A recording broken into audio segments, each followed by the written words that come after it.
Good afternoon to all. Before we start this afternoon's lecture, may I just uh, mention a few acknowledgements.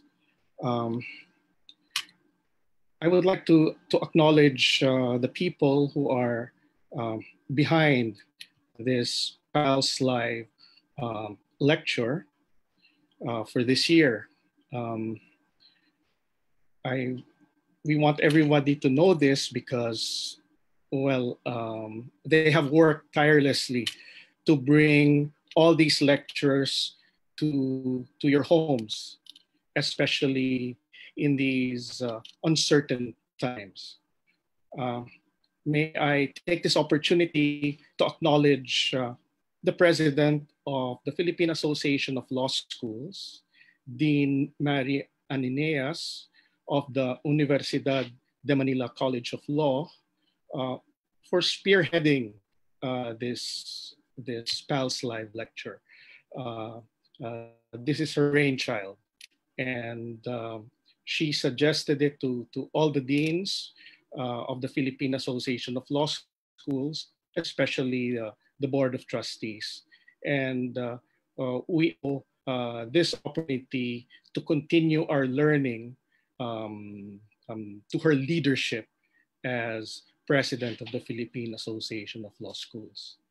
May I also take this opportunity to thank and to acknowledge the efforts, the tireless efforts of Dean Al-Shwaid Ismail of the University of Cebu College of Law,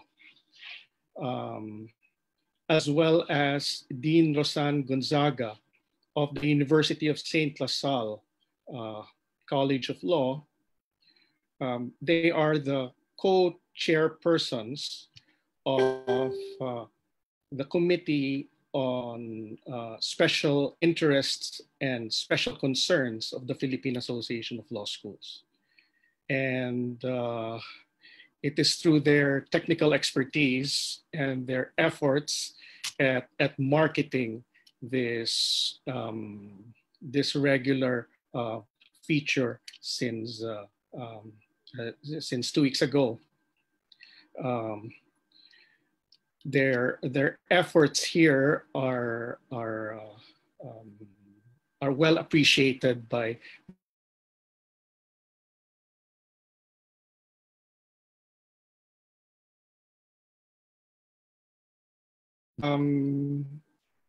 all your deans, all your law professors are constantly thinking about you, especially in these times. It is not only a national emergency,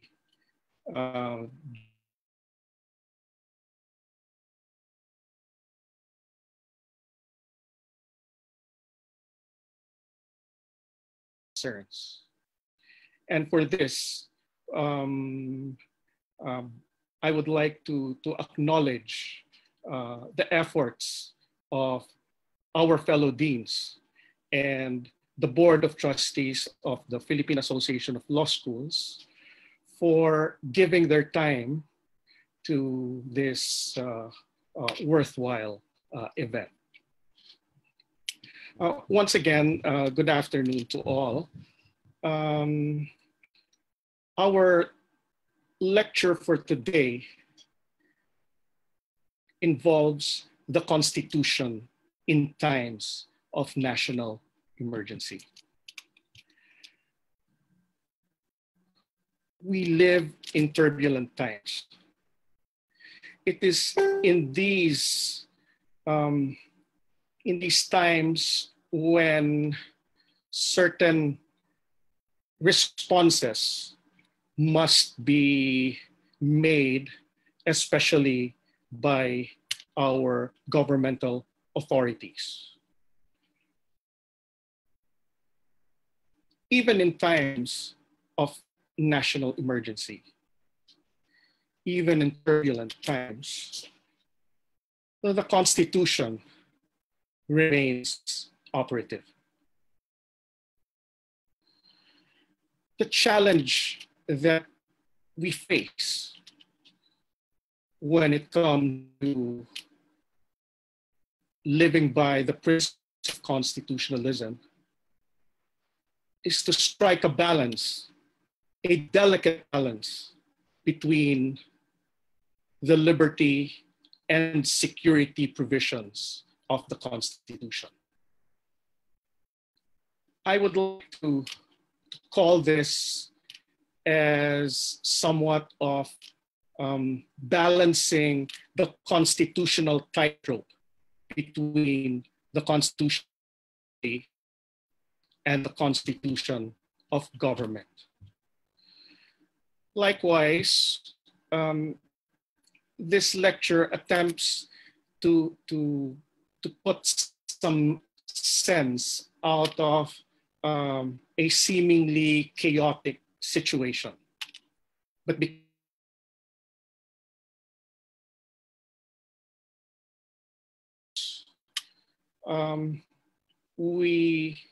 will weather this storm. We are all into this together, and this is the time to be divided. This is rather the time to be united. But in that spirit of unity, we need to balance the needs of liberty and security as embodied in our Constitution. Now, the first question on your mind, on all our minds, is what is a national emergency? A national emergency is an emergency that notes the existence of certain conditions, national in scope and magnitude, suddenly intensifying existing danger to life as well as the security of the state. A national emergency would coincide with situations and the nation may be at peril. The life, the security of the nation is at peril. Beyond the degree of what we normally do. In other words, in an emergency, our normal lives are disrupted. So this disruption from our normal way of life calls for extraordinary measures.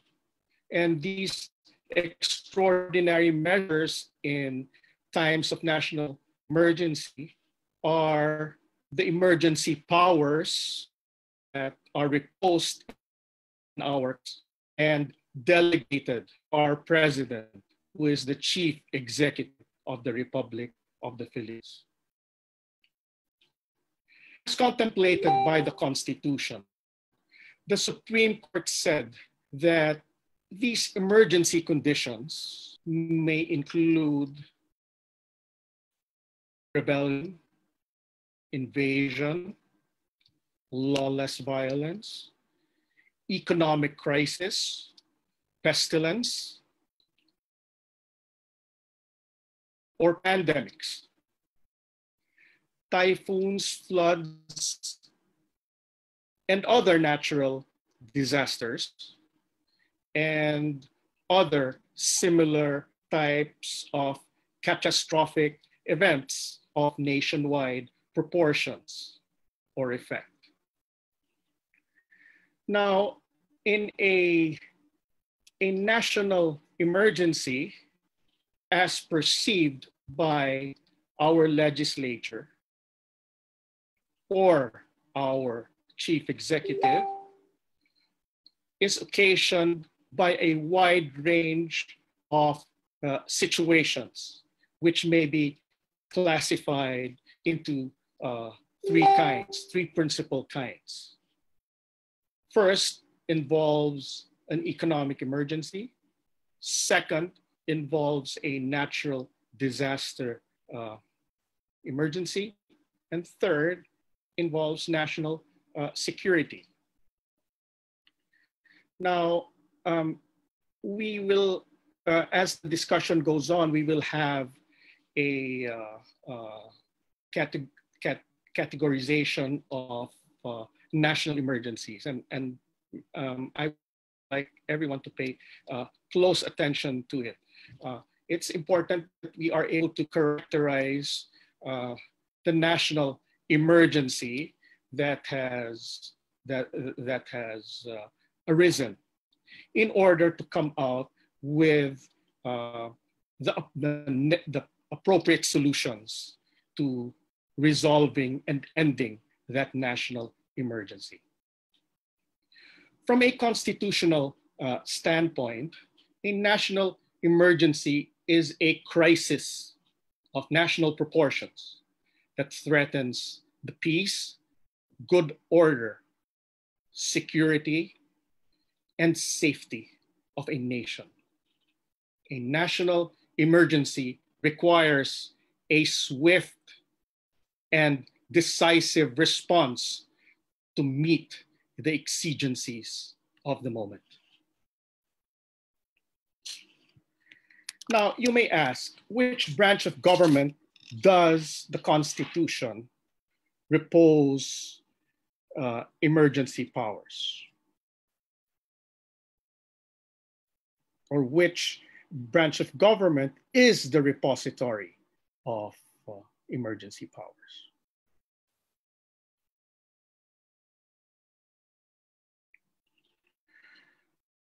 Clearly, Congress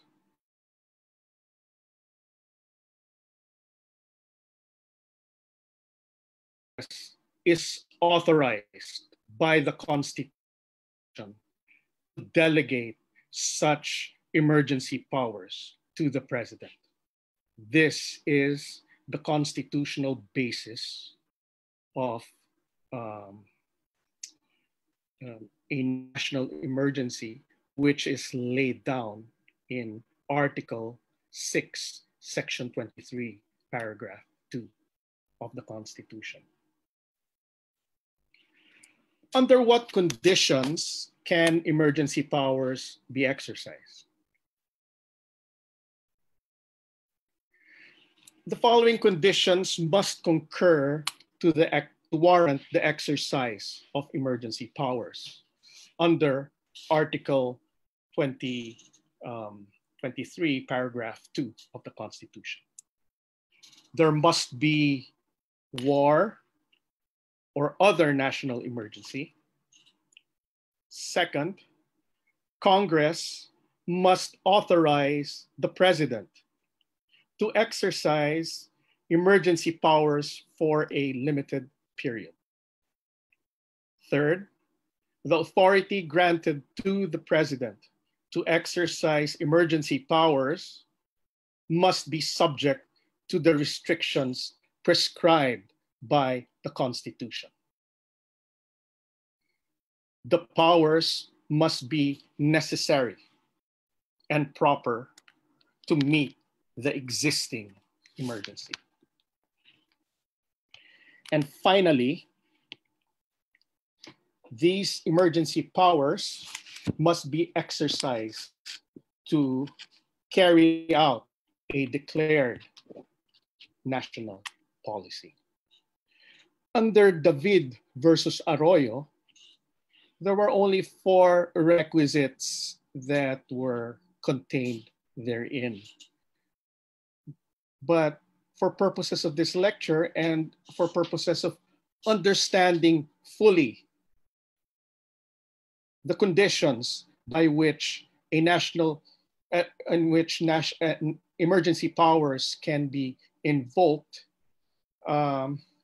it should contain at least one more condition. David versus Arroyo only provided for 4. In this discussion, we provided for a 5th condition. The powers must be necessary and proper to meet the existing emergency. What are the powers exercised by the president in times of national emergency? The president, under Article 7 of the Constitution, exercises executive power. Under Article 7, Section 1, the executive power is vested in the President of the Republic of the Philippines.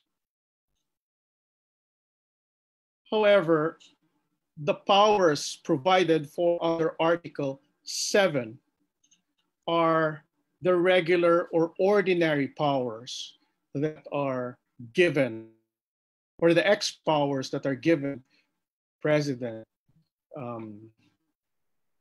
times of peace, in times of stability. However, there are certain powers that are delegated by Congress to the president that are emergency powers that are necessary and proper to meet the existing emergency. Now, the executive power of the president is in Article 7 includes the power of appointment, the regular powers, the ordinary powers of the president include the power of appointment, the power of general supervision over local government units, the power of control over the agencies, bureaus, and offices under the executive department, the commander-in-chief powers, which are express powers provided for under Article 7, Section 18, and the powers by necessary implication from these express or ordinary powers of the president.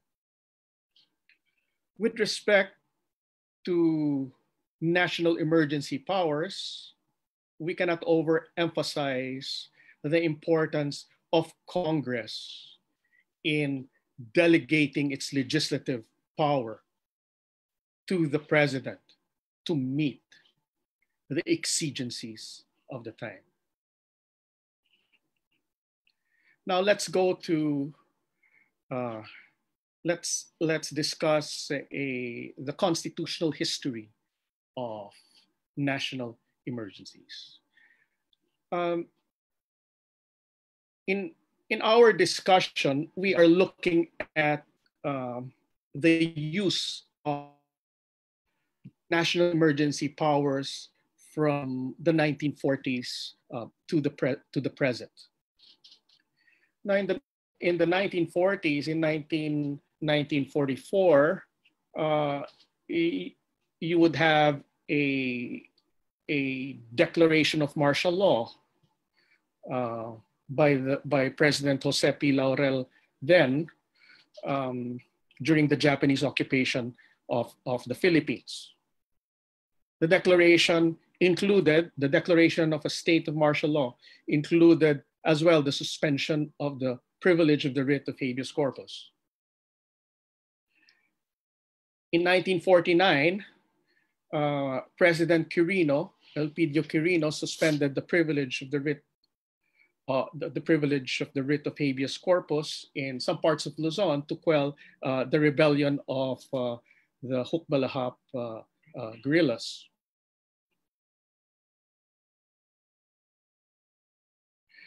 Commonwealth Act number 671, which was known as the Emergency Powers Act, was passed by Congress, declaring a state of total emergency. Commonwealth Act number 671 was enacted before the war. And so for the duration of the war, there was a state of total emergency by the government in exile, led by President Quezon and Vice President Osmeña.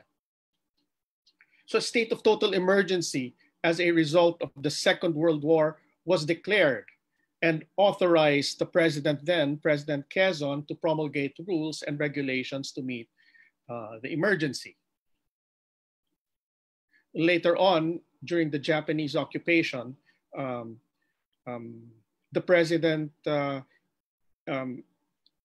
during the Japanese occupation, President Jose P. Laurel declared martial law to restore order in the Philippines. And well, with the impending invasion of Allied forces, martial law was declared to to to um, to protect law and order. Now, in 1971, President Marcos suspended the writ of the privilege of the writ of habeas corpus in the entire country in the aftermath of the um, Plaza Miranda bombing. After which, a proclamation was made declaring martial law 1 year after. So the privilege of the writ of habeas corpus was suspended in August 21st, 1971. 1 year later, in September 23, 1972, martial law was declared in the entire Philippines. In 1989, the aftermath of the 1989 coup attempt against the administration of President Corazon Aquino, President Aquino, a few days later, about a week later, the coup attempt started. The coup attempt was launched on December 1st, and President Aquino made a proclamation declaring a state of emergency. After which, 2 weeks later, Congress passed Republic Act 6826, granting emergency powers to the president. In 1993, Congress passed Republic Act number 7648 by declaring a national emergency due to the electric power crisis prevalent in the Philippines at the time. And this was eventually signed by President Fidel V. Ramos. President Ramos certified as urgent the Electric Power Crisis Act to be able to meet that emergency, that economic.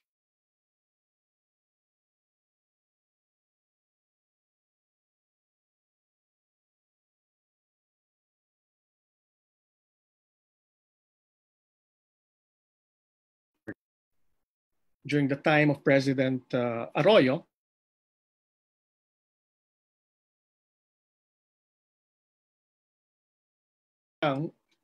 as well as in 2000 state of emergency due to uh,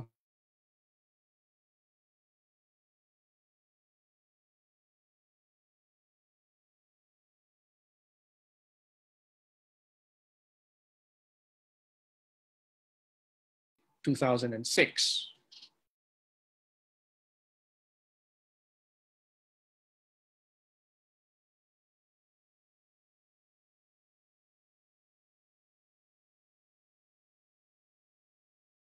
The situation, therefore, she declared a state of emergency with some alleged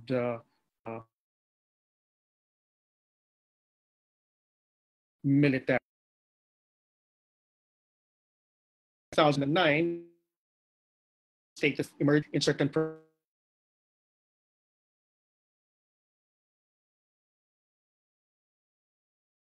provinces in preventing and suppressing lawless forms.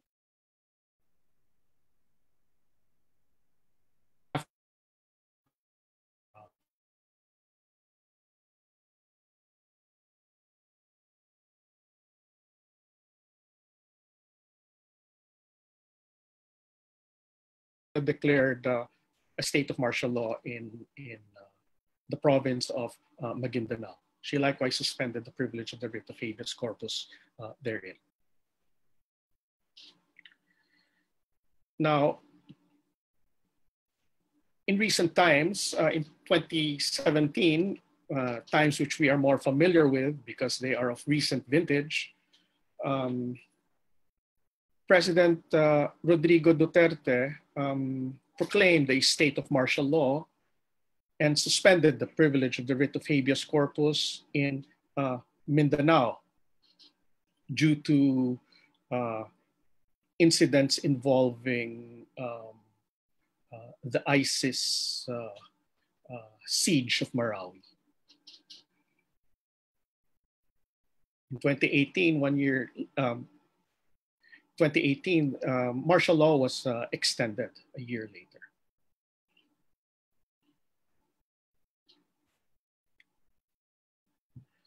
Now, for the present time, well, Presidential Proclamation number 922, which was issued earlier this year, proclaimed a state of public health emergency, in which Republic Act 11332 was rendered operative to meet that public health emergency. A few days later, a state of calamity was proclaimed. Subsequently, after these two presidential proclamations, Congress enacted Republic Act number 11469, which declared a state of national emergency. It was Congress this time that declared a state of national emergency, which provided emergency powers that were necessary and proper for the president to meet the national emergency. Now, at this point, I wanted to share my observations regarding this this series of declarations.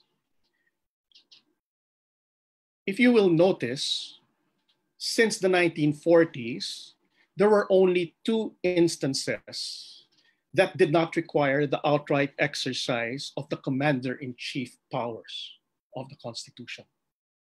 The declared emergency necessitated in these two instances were either an economic or civil defense response in the following in these situations. First was the economic emergency in 1989 involving the Electric Power Crisis Act. And second, the public health emergency that we are now currently experiencing in order to address the global pandemic brought about by the coronavirus disease.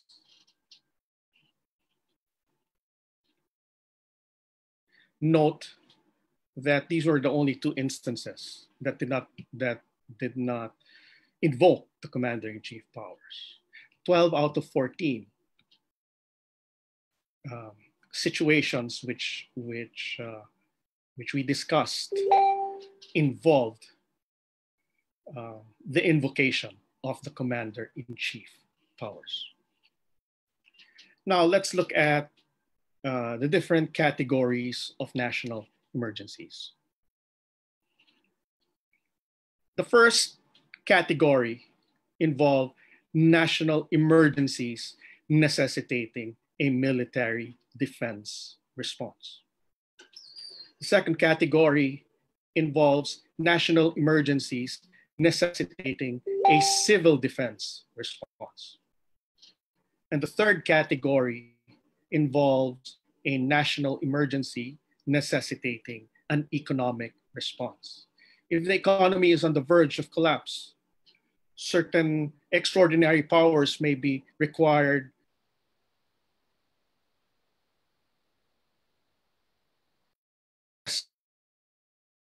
if there is an economic recession looming, uh, um, that would arrest or address rather that would address the seeming need for an economic relief package.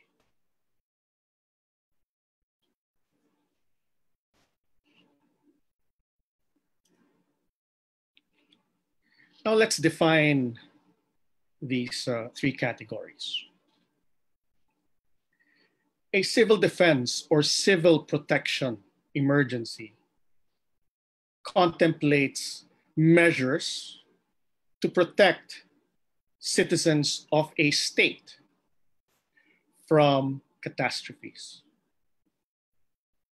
The purpose of these measures is to save lives and to protect property, public welfare, public health, and safety, or to lessen or avert the threat of a catastrophe.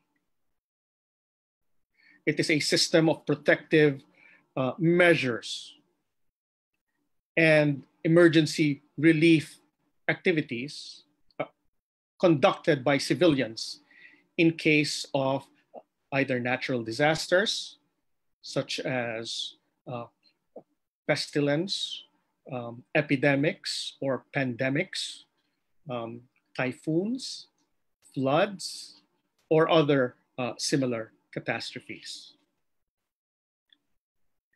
A military defense emergency is an emergency condition necessitating the use of military force, military defensive force that exists when a major attack is made upon the armed forces either through lawless violence, invasion, or rebellion, where the security of the state, including the lives of the people, are in danger. Finally, an economic emergency contemplates the situation where emergency measures are resorted to in order to avert an economic crisis and restore the stability of the national economy, prevent a recession, and avert widespread chaos and economic dislocation.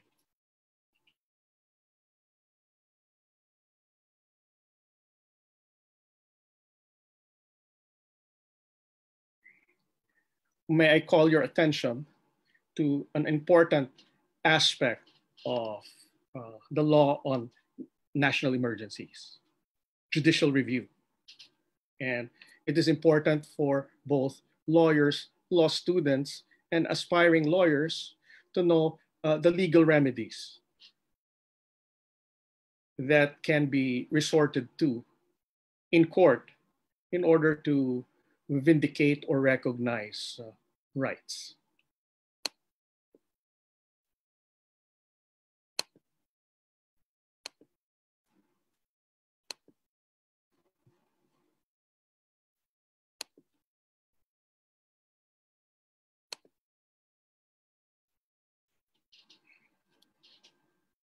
When it comes to judicial review,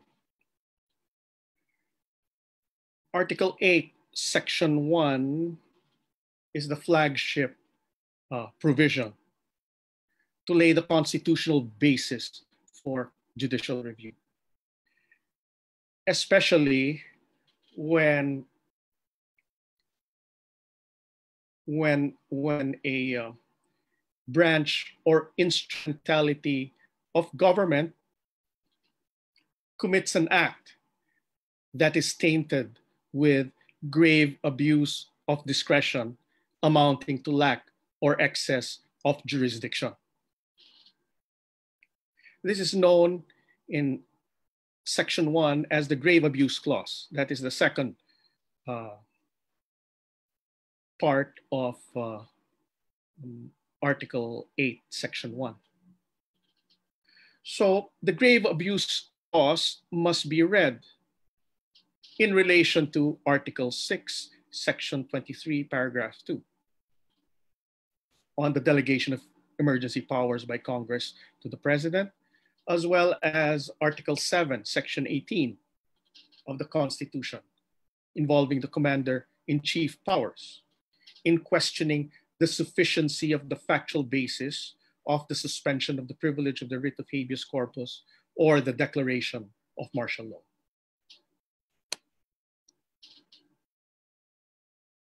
Likewise, the grave abuse clause may be used to, in relation to Article 12, Section 17, which involves the power of the state during national emergencies to temporarily take over or direct the operation of any privately owned public utility or business affected with public interest. Likewise, the grave abuse clause involves the protection of the Bill of Rights.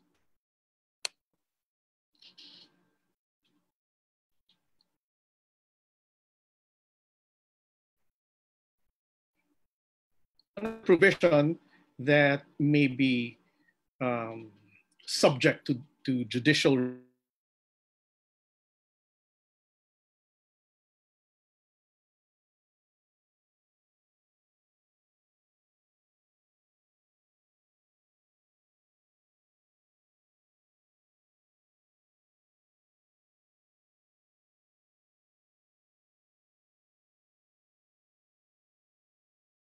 Araneta versus Dinglazan, the court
Okay, let's continue.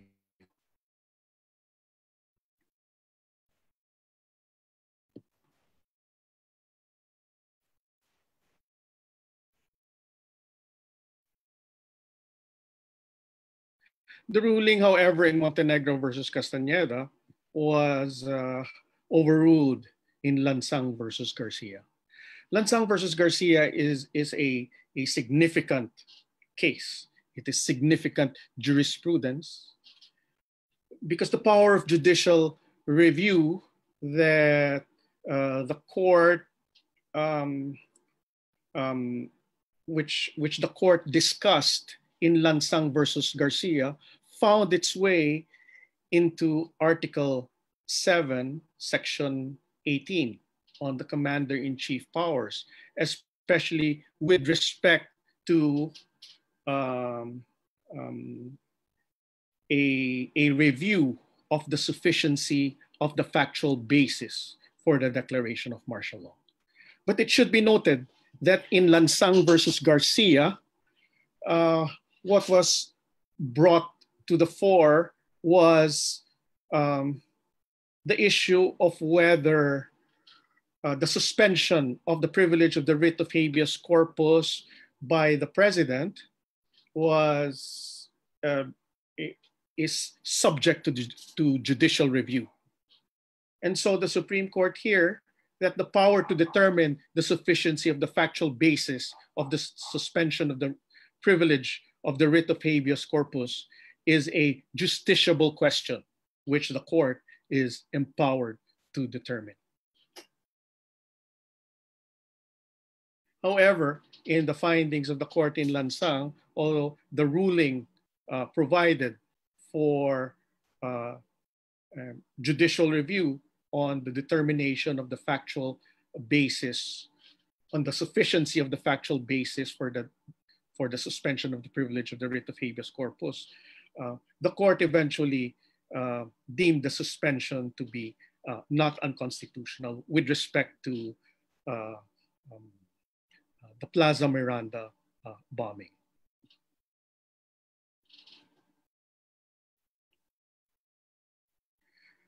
Now, in Lansang, this is what the court laid down. Article 7 of the Constitution vests in the executive the power to suspend the privilege of the writ of habeas corpus under specified conditions. Pursuant to the principle of separation of powers underlying our system of government, the executive is supreme within his own sphere. However, the separation of powers under the Constitution is not absolute. What is more, it goes hand in hand with a system of checks and balances, under which the executive is supreme as regards the suspension of the privilege, but only if and when he acts within the sphere allotted to him by the Constitution or the Basic Law. And the authority to determine whether or not he has acted is vested in the judicial department, which in this respect is in turn constitutionally supreme.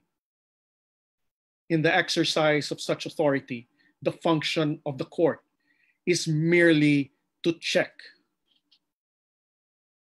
in accordance with the system of checks and balances, and not to supplant the executive or to ascertain merely whether he had gone beyond the constitutional limits of his jurisdiction, not to exercise the power vested in him or to determine the wisdom of his act.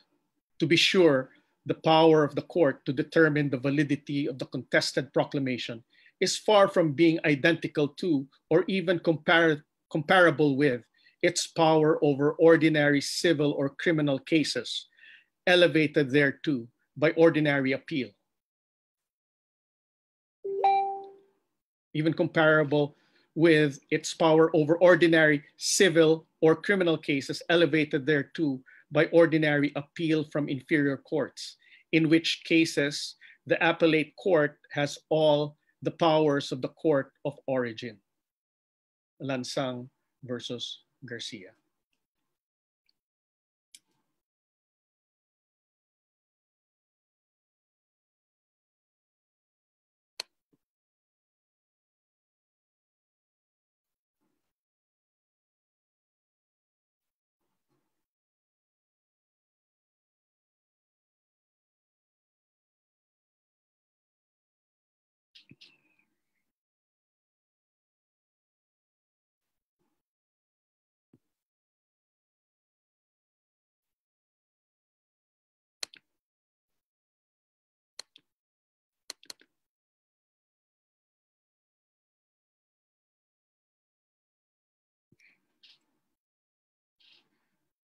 The factual necessity of calling out the armed forces is something that is for the president to decide.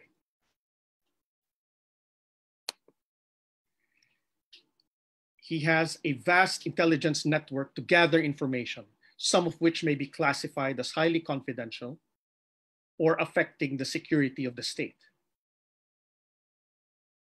In the exercise of the power to call out the armed forces, on-the-spot decisions may be imperatively necessary in emergency situations to avert great loss of human lives and mass destruction of property. Although the court, in a proper case, may look into the sufficiency of the factual basis of the exercise of this power, the calling out power, on the basis of its power to determine grave abuse of discretion, this is no longer feasible when the proclamation has already been lifted. Integrated Bar of the Philippines versus Zamora. It was rendered moot and academic because the president lifted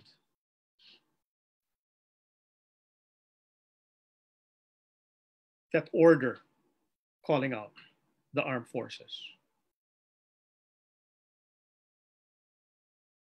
The court in a proper case may look into the sufficiency of the factual basis of the exercise of this power. However, this is no longer feasible at this time as Proclamation number 38 has been lifted in Lacson versus Perez. A state of rebellion was declared. But may I invite your attention to this case, San Lakas versus Executive Secretary, where Justice Tinga clearly laid down the doctrine of the Commander-in-Chief powers. Article 7, Section 18, grants the President as Commander-in-Chief a sequence of graduated powers, from the most to the least benign. These are the calling out power, the power to suspend the privilege of the writ of habeas corpus, and the power to declare martial law. In the exercise of the latter two powers, the Constitution requires the concurrence of two conditions, namely an actual invasion or rebellion, and that public safety requires the exercise of such power. However, as we observed in Integrated Bar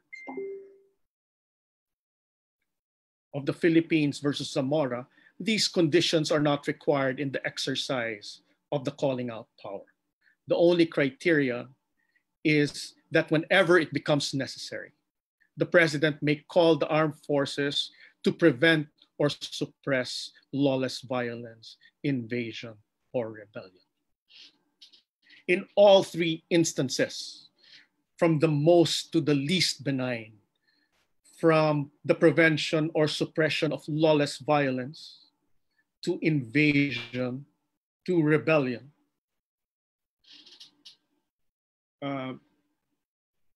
the power of judicial review may be exercised by the Supreme Court in determining the sufficiency of the factual basis for these, for the exercise of these powers.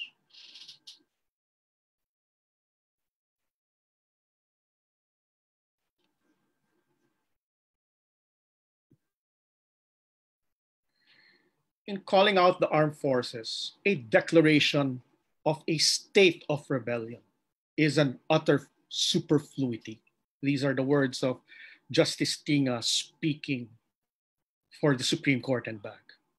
The state of a declaration of a state of rebellion is an utter superfluity. At most, it only gives notice to the nation that such a state exists and that the armed forces may be called to prevent or suppress it. Perhaps the declaration may wreak emotional effects upon the perceived enemies of the state, even on the entire nation. But this court's mandate is to probe only into the legal consequences of the declaration. This court finds that such a declaration is devoid of any legal significance. For all intents and for all legal intents, the declaration is deemed not written. Now, we go to David versus Arroyo, which is instructive on the power of judicial review. In David versus Arroyo, there was a challenge as to the constitutionality of Presidential Proclamation number 1017. Presidential Proclamation number 1017 involved a declaration of a state of emergency. The Supreme Court held that Presidential Proclamation 1017 is constitutional insofar as it constitutes a call by President Arroyo on the armed forces of the Philippines to prevent or suppress lawless violence. However, the provisions of Presidential Proclamation 1017, commanding the armed forces of the Philippines to enforce obedience to all laws not related to lawless violence, as well as decrees promulgated by the president, are unconstitutional. The president, likewise, cannot take over privately owned public utility or business affected with public interest without prior legislation. Please note, ladies and gentlemen, that when we read Article 12, Section 17, the operative phrase there is the state. It is not the president. It is not Congress.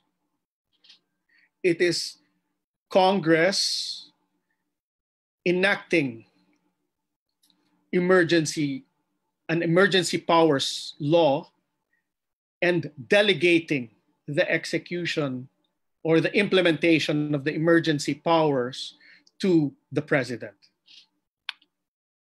So the power to grant emergency measures Congress, but is delegated to the president in so far as Article 12, Section 17 in relation to Article 6, Section 23, Paragraph 2 is concerned. It is clear that Presidential Proclamation 1017 is not a declaration of martial law. It is merely an exercise of President Arroyo's calling out power for the armed forces to assist her in preventing or suppressing lawless violence. President Arroyo could validly declare the existence of a state of national emergency, even in the absence of a congressional enactment. However, the exercise of emergency powers, such as the taking over of privately owned public utility or business affected which requires a valid delegation of legislative power from Congress.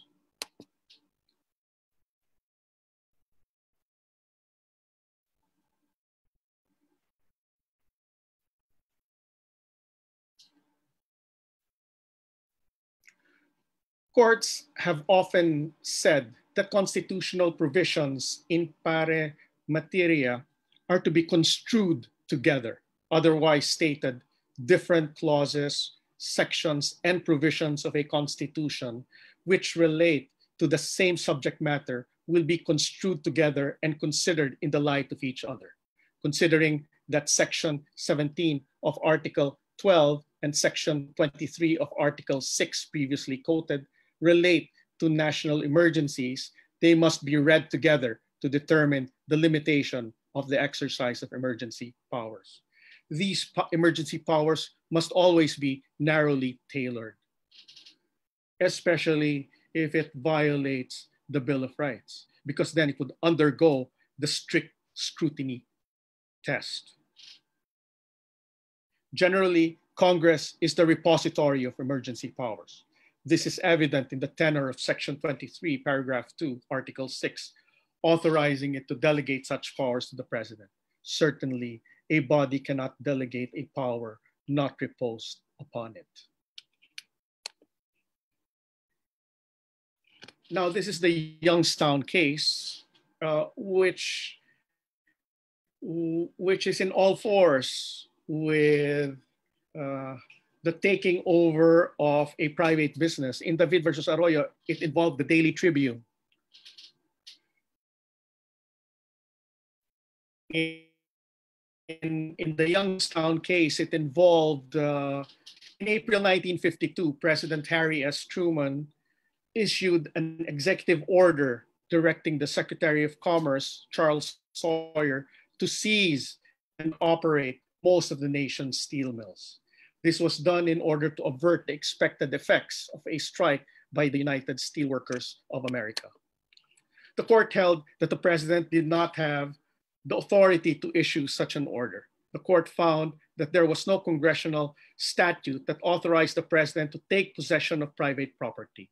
The court also held that the president's military power as commander-in-chief of the armed forces did not extend to labor disputes. The court argued that the president's power to see that the laws are faithfully executed refutes the idea that he is to be a lawmaker. Youngstown Sheet and Tube Company versus Sawyer.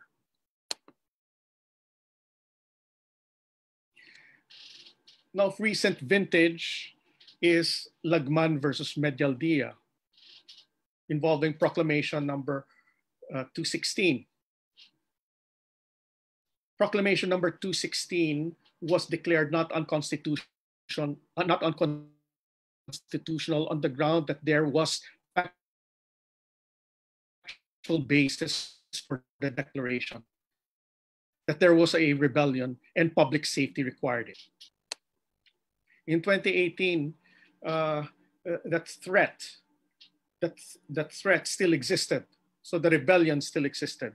So the extension of martial law under Proclamation number 216 was questioned. The court ruled that the rebellion persisted as to satisfy the first condition for the extension of martial law or for the suspension of the privilege of the writ of habeas corpus. And public safety requires it under the second condition for the extension.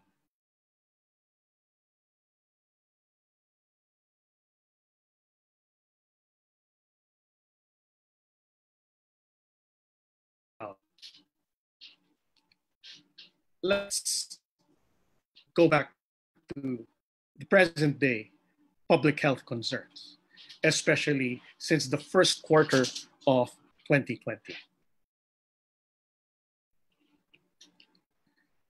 Now, in my notes, I placed a factual timeline, but at this point, I will just summarize this timeline.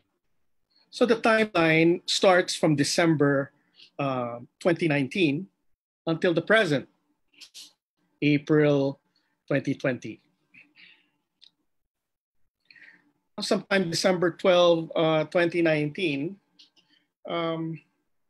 the first people exhibited symptoms of a flu-like illness that was first identified in Wuhan, China. But at that point, little did everybody know that it would be a serious threat to public health beyond the borders of in fact, even Wuhan. In fact, beyond the borders of that hospital. But it was on December 30, 2019, when the director of the emergency department of the Wuhan Central Hospital, Dr. Ai Fen, received some very disturbing medical reports involving a patient, which was labeled SARS coronavirus. Dr. Ai Fen was the first doctor to have ordered tests on these early coronavirus patients.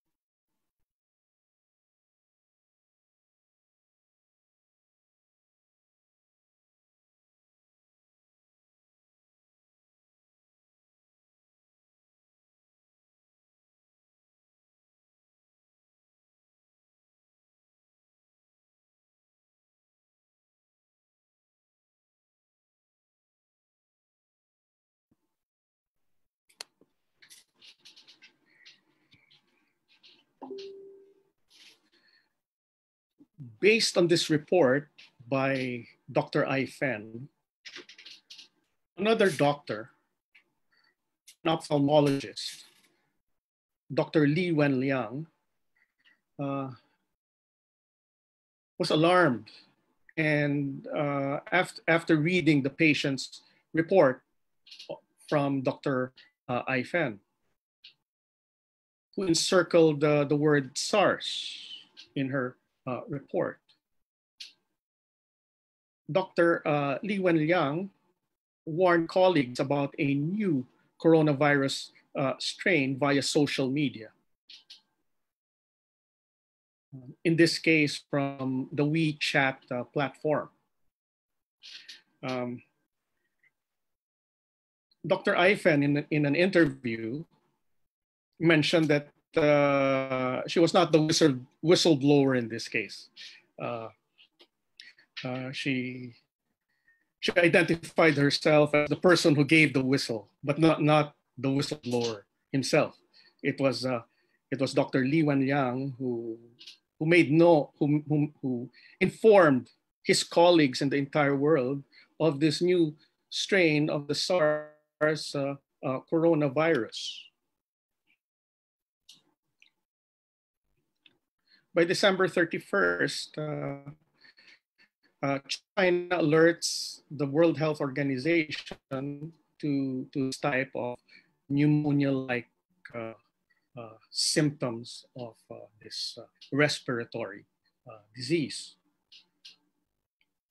So flu-like cases came about. And there was an outbreak of pneumonia affecting dozens of patients in Wuhan. Chinese authorities, but on the last day of the year, treated many cases, dozens of cases of pneumonia, which was of unknown cause. The government in Wuhan confirmed that health authorities were treating dozens of cases. By January 1st, 2020, they traced this unknown virus to a seafood market in Wuhan.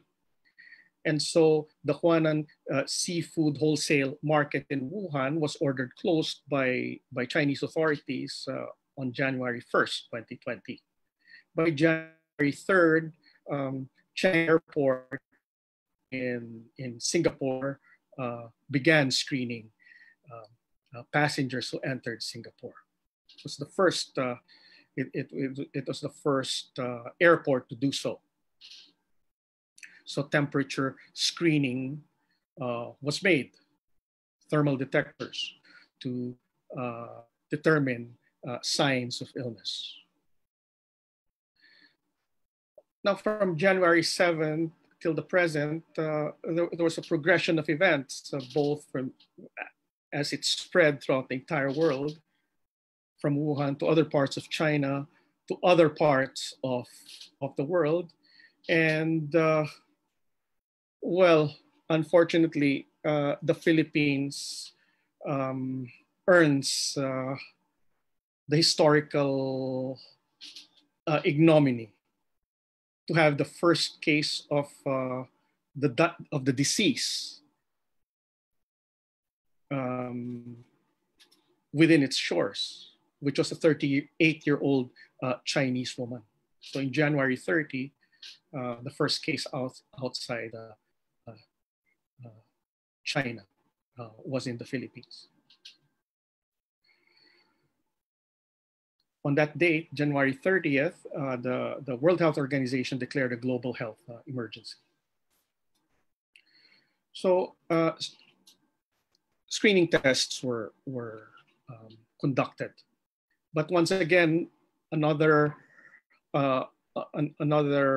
historical fact is that on February 2nd, the first death outside of China and the first death in the Philippines was recorded on the 2nd of February.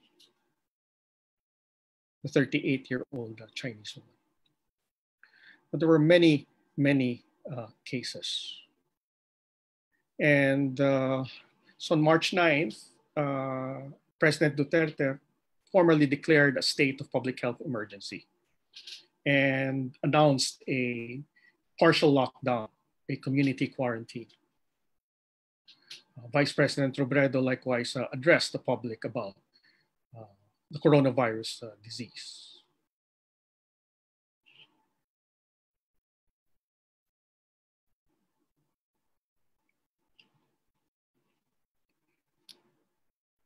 Now, in the series of progressions from a general community quarantine to the present enhanced community quarantine, let me just two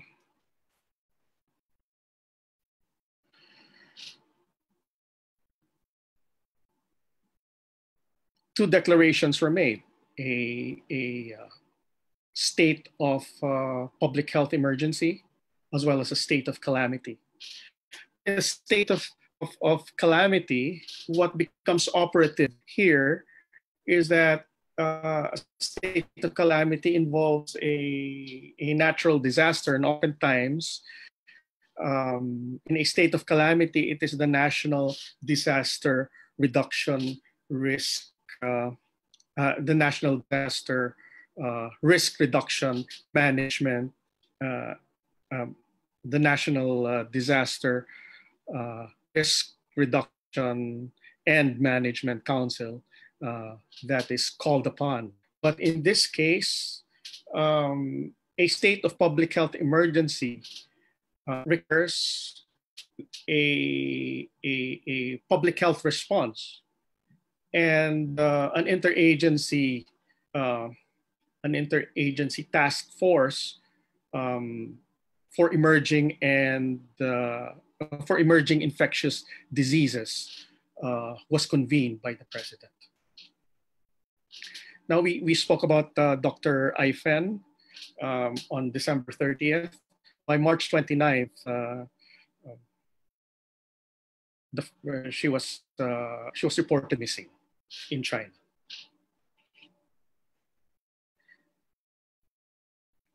Now, extensions have been prevalent. There was an extension 2 weeks ago. However, let me just update everyone.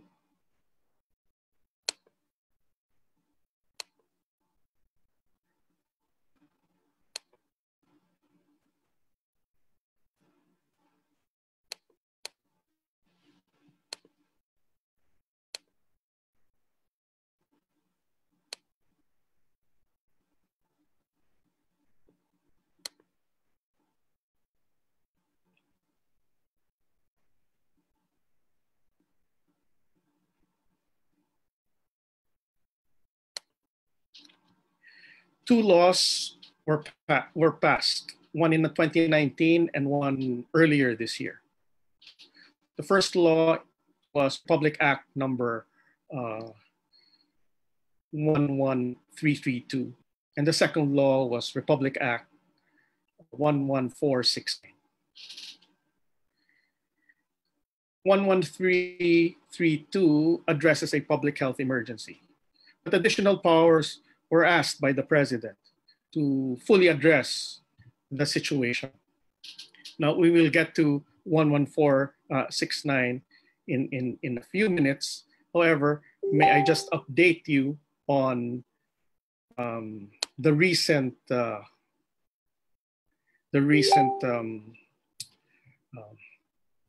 events which transpired just today.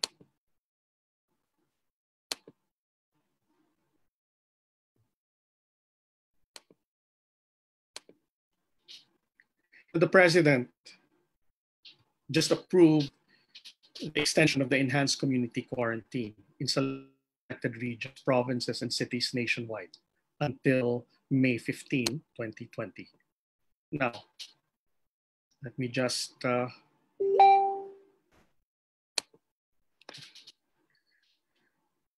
these were the high risk areas.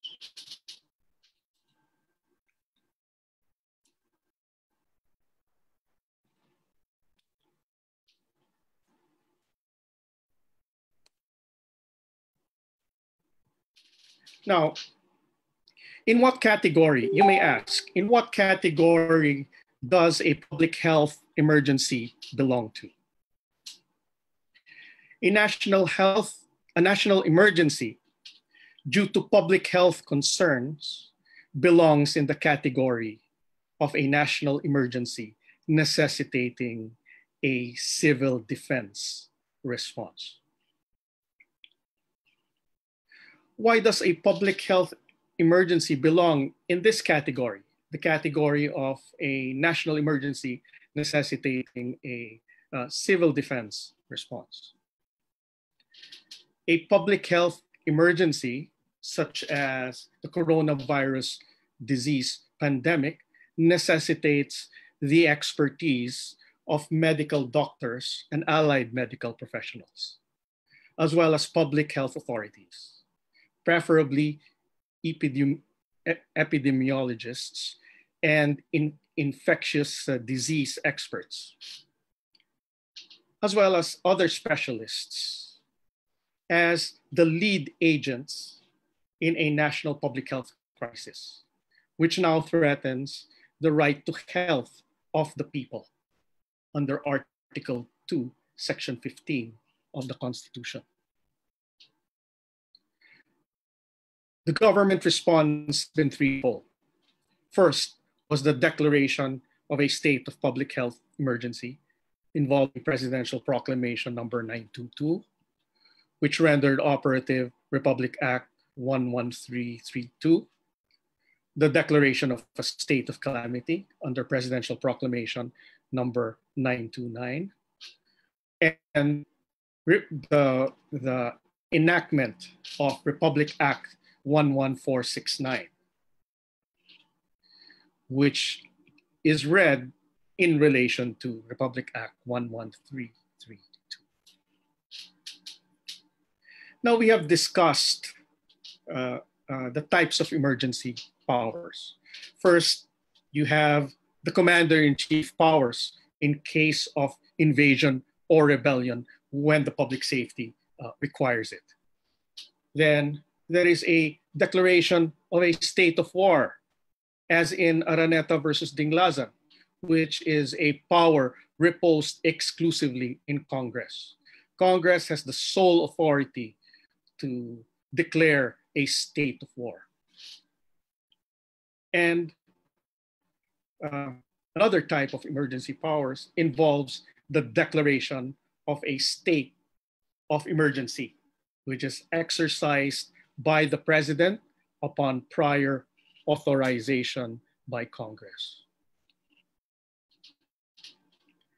Now, I just want you to look at these provisions, Article 6, Section 18, the Commander-in-Chief Clause.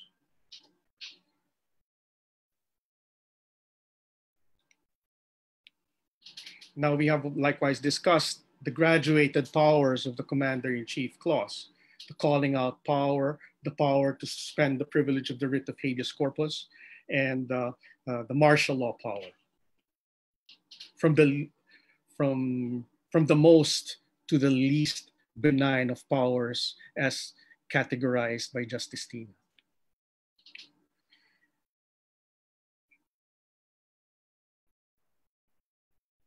Likewise, the constitutional basis of the declaration or of the granting of emergency powers is Article 6, Section 23, paragraph 2.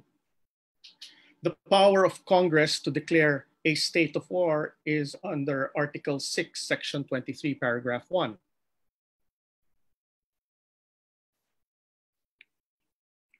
We did likewise discussed Article 12,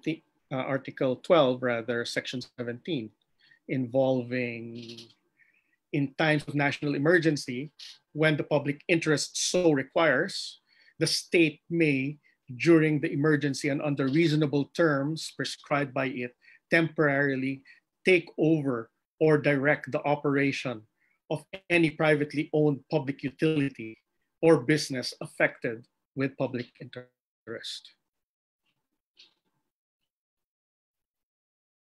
we cannot overemphasize the fact that emergency powers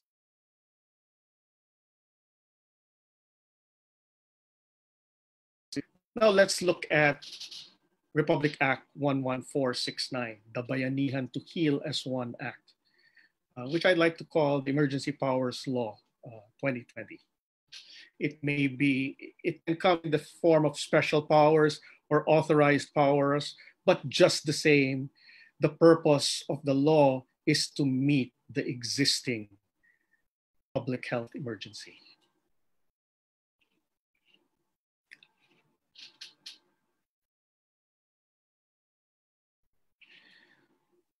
Now, in my notes, I mentioned these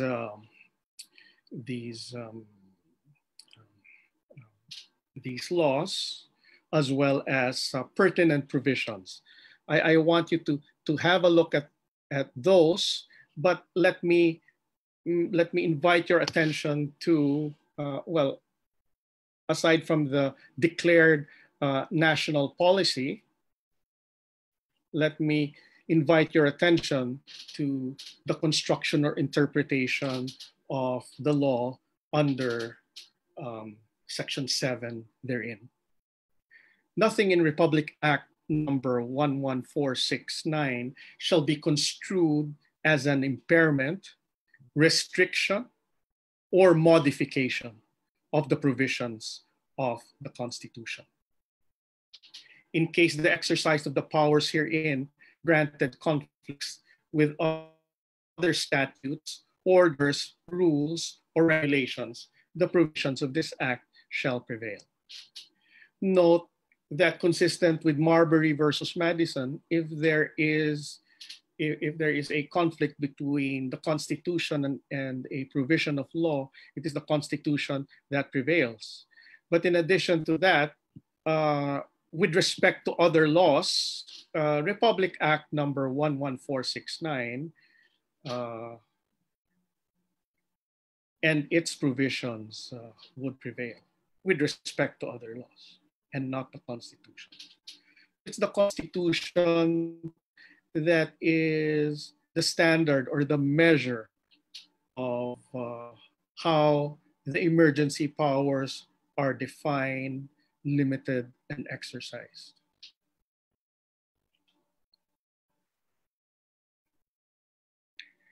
Now, Section 4 involves authorized powers. But let me just invite your attention further on certain comments which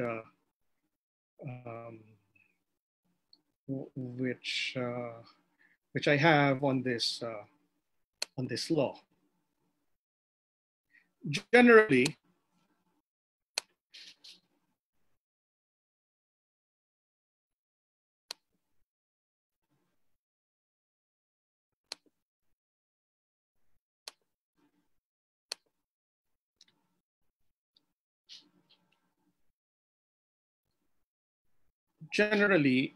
the law enjoys a presumption of constitutionality, rather. And in fact, the aim or the purpose of Republic Act 11469 in relation to Republic Act 1332 is to address public health concerns on this global pandemic. And therefore, emergency powers, the first order of the day would be to look at 11332 first and 11469. 11469, it would seem that one authorized power that will prove useful is perhaps doing away with public bidding in the procurement of protective personal equipment, as well as medical supplies, ventilators or respirators in order to expedite the process. So in terms of medical equipment, that is in dire need in the Philippines today. Medical supplies, masks, other equipment, um, ventilators.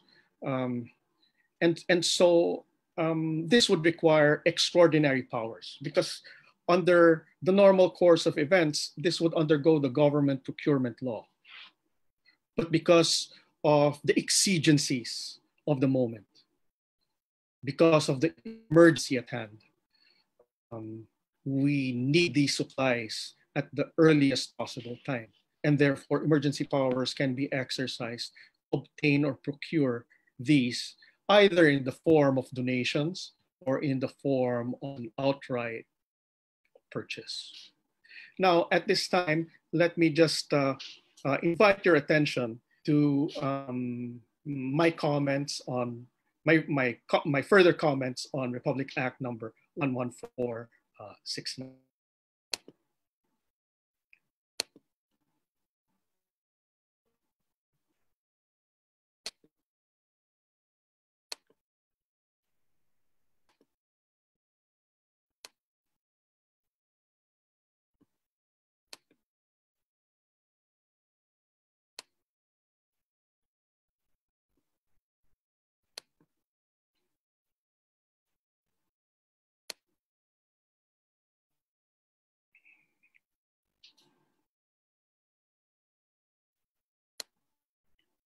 I actually have very few comments on Republic Act number 11469.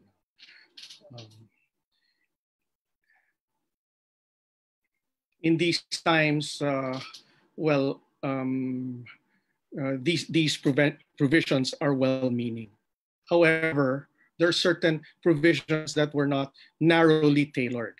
And so they are a cause for concern among lawyers, especially constitutional law professors.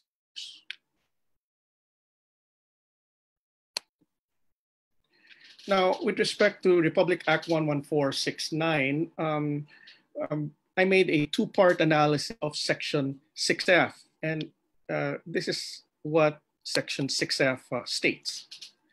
Individuals or groups creating, perpetrating, or spreading false information regarding the coronavirus disease crisis on social media and other platforms, such information having no valid or beneficial effect on the population, and are clearly geared to promote chaos, panic, anarchy, fear, or confusion, and those participating in cyber incidents that make use or take advantage of current crisis situation to prey on the public through scams, phishing, fraudulent emails, or other similar acts.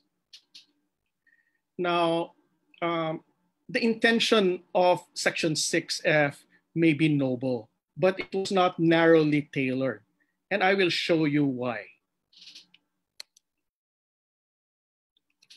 I divided it into two parts. First, involved false information, and the second, those participating in cyber events, cyber incidents rather, that make use or take advantage of the crisis situation to prey on the public through scams, phishing, fraudulent emails, or other similar acts. Now, for the first part, it involves false information. It would seem that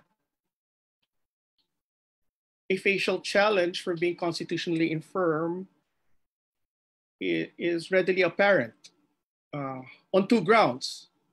First, involves the vagueness doctrine, and second, involves the overbreadth doctrine. It's both vague and overbroad, and I will explain why. The void for vagueness doctrine may be explained as follows. A statute or a provision thereof is void for vagueness and unenforceable if it is too vague for a person of average intelligence to understand or if a term cannot be strictly defined and is not defined anywhere in such a law. If an average person cannot generally determine what persons are regulated, what conduct is prohibited, or what punishment may be imposed. So it's not clear what constitutes false information. There's no definition of what false information is. It likewise suffers the infirmity of overbreadth. A law is overbroad if it substantially prohibits conduct protected by the Constitution, such as forms of protected speech. If you look at false information, it can fall within the realm of political speech, certain types of information that is given. Political speech, as we know in our studies of constitutional law, has the highest protection under Article 3, Section 4. Political speech, which is constitutionally protected speech, may be included in Section 6F on false information. Now, granting the law has nobody questions the law based on these facial challenges. Could it be that there is an as-applied challenge? In specific instances, Section 6F may be challenged if it violates Article 3, Section 4 in specific instances. Firstly, what constitutes false information regarding the COVID-19 crisis? Supposing if it's not regarding the COVID-19 crisis, if it's some other type of ailment. So if there is false information, there must be information that is genuine or information that is true. So is truth now a defense? Who determines whether the information has any valid or beneficial effect on the population? So it will now be subject to interpretation. So the law has to be narrowly tailored to be able to reflect what constitutes false information, especially regarding the COVID-19 crisis, and not just false information on anything. Now, clearly, when you look at it, the objectives are noble. To those types of information that promote chaos, panic, anarchy, fear, or confusion. Of course, that is the ideal to have information that is only truthful. But the language of the law is in this manner. That the false information that may be given are clearly geared to promote chaos, panic, anarchy, fear, or confusion. If it is not clearly geared to promote the aforementioned objectives, is good faith then a defense? Now, let's look at Republic Act number 11469, Section 6F, and Article 3, Section 4 of the Constitution on freedom of expression. Now, granting someone is charged under the first part of Section 6F, it must pass through the crucible of the clear and present danger test with respect to that information. Chavez versus Gonzalez. A governmental action that restricts freedom of speech of the press based on content is given the strictest scrutiny, with the government having the burden of overcoming the presumed constitutionality by the clear and present danger rule. This rule applies equally to all kinds of media, including broadcast media. During that time, 2008.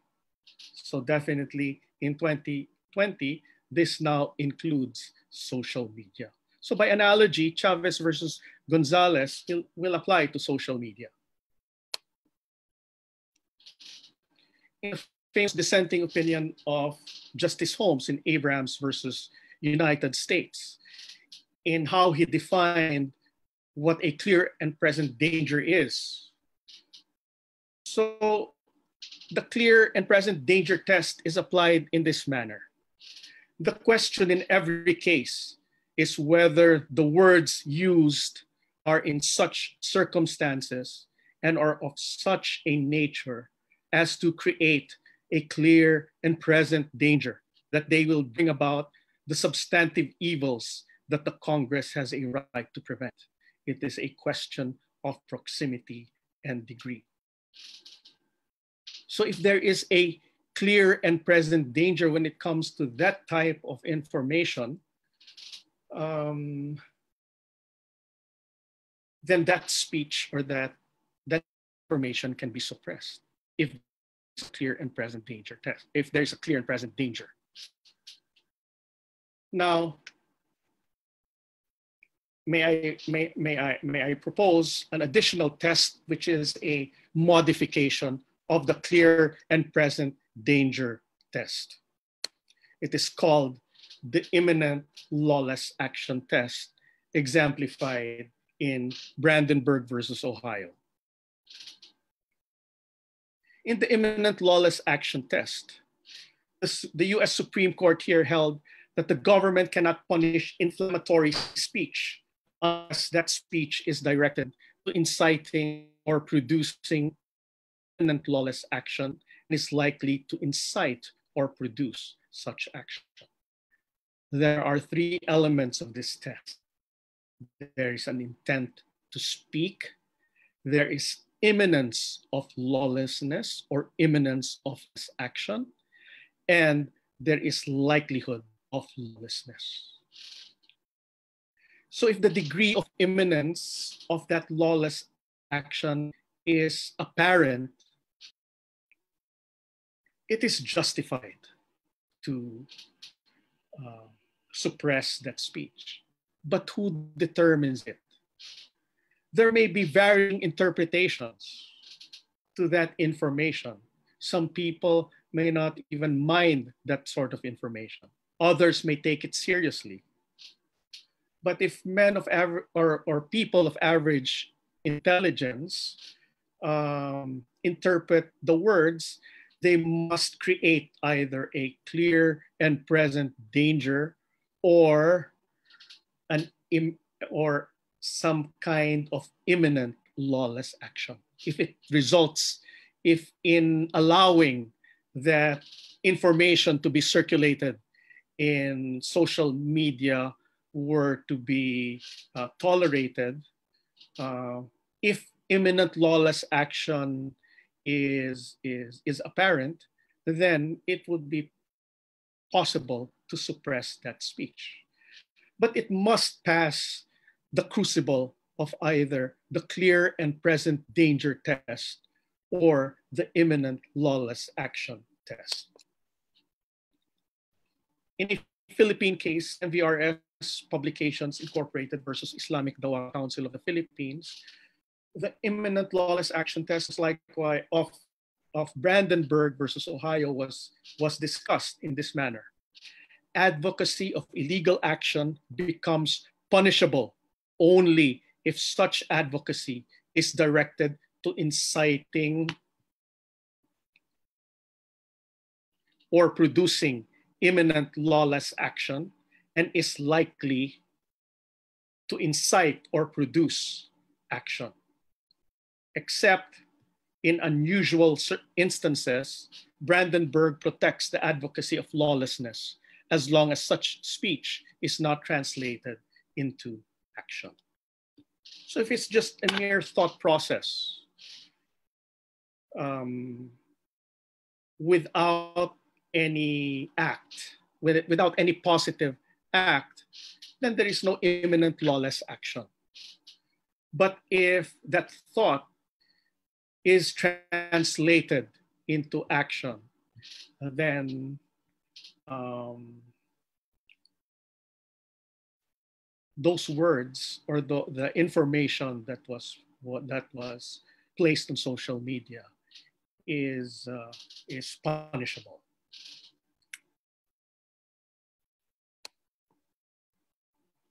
Now, this is also, if if you will notice, um, if cases are filed in court based on Section 6F or some other statute involving false information or false news or cyber libel or libel, um, in many instances, the best remedy is to counter speech with other speech, to counter falsity with the truth. And this brings us to the counter speech doctrine. In the words of Justice Anthony Kennedy, a decision which best exemplifies the counter speech doctrine, counter speech, counter bad. There is a there is a remedy of countering bad speech with good speech, of countering negative speech with positive speech. Thus, government should counter false speech with truthful speech, as opposed to engaging in raw censorship and stark oppression. In the words of Justice Anthony Kennedy in United States versus Alvarez, which best exemplifies the counter speech doctrine. The remedy for speech that is false is speech that is true. This is the ordinary course for a free society. The response to the unreasoned is the rational, to the uninformed, the enlightened, to the straight out lie, the simple truth. Justice Brandeis, in his concurring opinion in Whitney versus California, had this to say about enforcing the counter speech doctrine. If there be a time to expose through discussion the falsehood and fallacies, to avert the evil by the processes of education, the remedy to be applied is more speech, not enforced silence. Of course, this type of counter speech may be rendered operative if there is no clear and present danger, or if there is no imminent lawless action. So counter speech in ordinary cases may be resorted to, but only in cases where there is a clear and present danger and is not lawless action will that speech be punishable. Now, the second part involves cyber incidents through scams, phishing, fraudulent emails, or other similar acts. If you look through the law, those participating in cyber incidents that make use or take advantage of the current crisis situation to prey on the public through scams, phishing, fraudulent emails, or other similar acts. Now, in this case, there may be a possibility for a facial challenge on the ground of vagueness, because there's no definition of what are cyber incidents, what are scams, what is phishing, even if we do know it, what are fraudulent, what constitutes fraudulent emails. Law has to be narrowly tailored, and Section 6F suffers from these facial infirmities. But for this second part on cyber incidents, it suffers from being vague. if you will notice, Section 6F may be vague, but it is not overbroad. Why is it not overbroad? Because it limits commercial speech. And unlike political speech, commercial speech may have limited constitutional protection.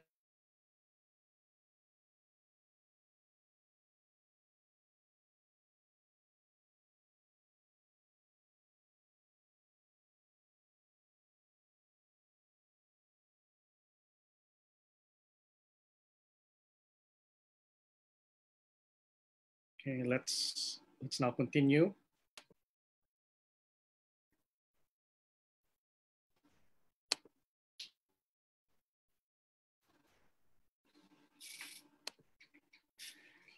We are now in the area of commercial speech. Commercial speech has limited constitutional protection, and I will show you why in the Hudson test.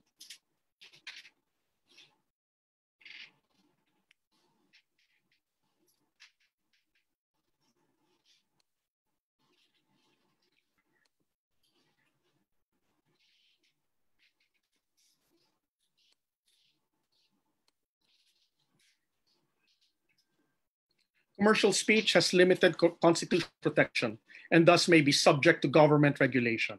It is entitled to less protection than political speech and can be regulated if false or misleading. So Congress had the right idea here to limit commercial speech. However, it just needs to be narrowly tailored. There needs to be definitions on what are cyber incidents, what is phishing, what are fraudulent emails, and the like. At the outset, we must determine whether the expression is protected by the free speech clause. For commercial speech to come within that provision, it at least must concern lawful activity and not be misleading. Next, we ask whether the asserted governmental interest is substantial. If both inquiries yield positive answers, we must determine whether the regulation directly advances the governmental interest and the governmental interest asserted, and whether it is not more extensive than necessary to serve that interest. Central Hudson Gas and Electric Power Corporation versus Public Service Corporation Commission. Thus, the Central Hudson test presents the following questions for the court. Does the speech concern a lawful activity and is not misleading? If it meets these requirements, then there are other questions to answer. Does the government have a substantial interest? Does the regulation directly and materially advance the government's substantial interest? Is the regulation narrowly tailored?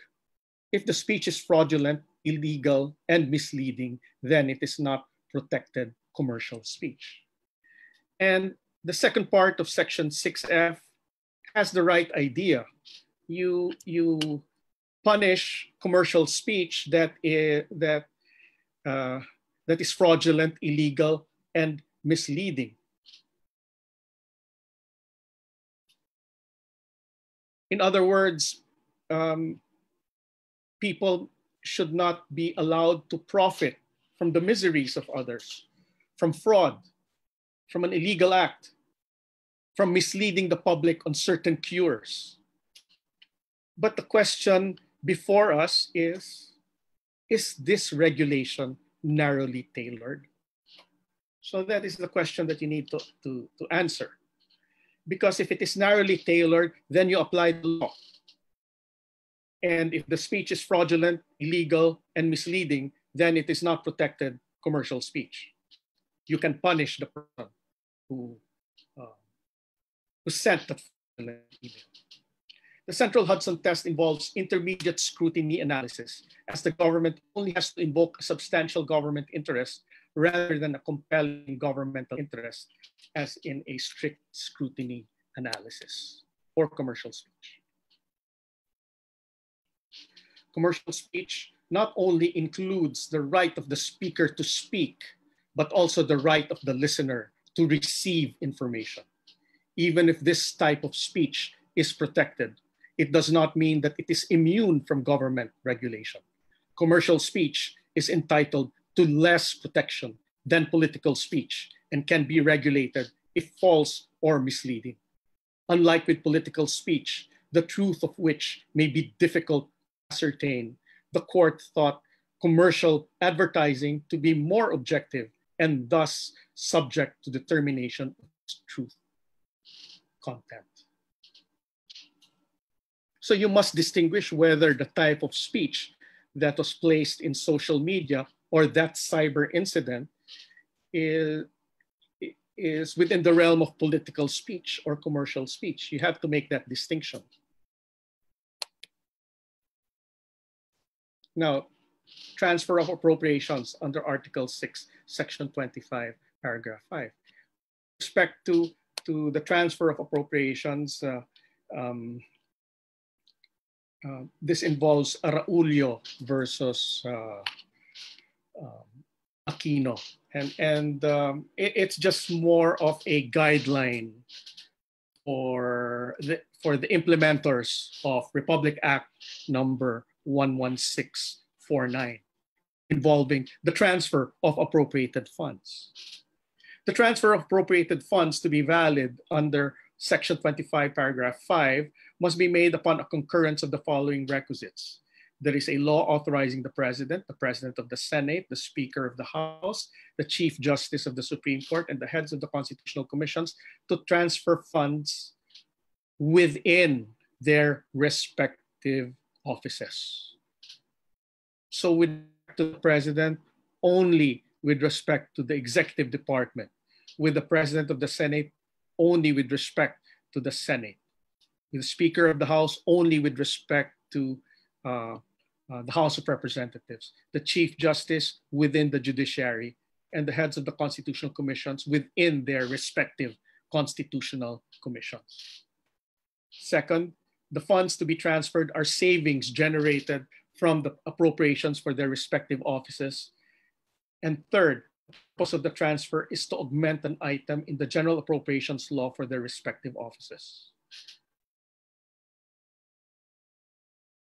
Thus, cross-border transfers of the savings of the executive to augment appropriations of other offices outside the executive is unconstitutional in Araulio versus Aquino with respect to the disbursement acceleration program. The office of the President cannot allocate funds found within the executive department or within his office or within his purview to that of the Senate or the House of Representatives or to other constitutional commissions. The transfer of savings must be within the executive department. So cross-border transfers of funds are unconstitutional. They are, and cross-border augmentations from savings are likewise prohibited by the Constitution. By providing the President of the Senate, the Speaker, the Chief Justice, and the Constitutional Commission heads the authority to augment any item in the GAA for their respective offices, Section 25, Paragraph 5 has delineated borders between their offices such that funds appropriated for one office are prohibited from crossing over to another office, even in the guise of augmentation of a deficient item or items. Thus, we call such transfers of funds cross-border transfers or cross-border augmentations.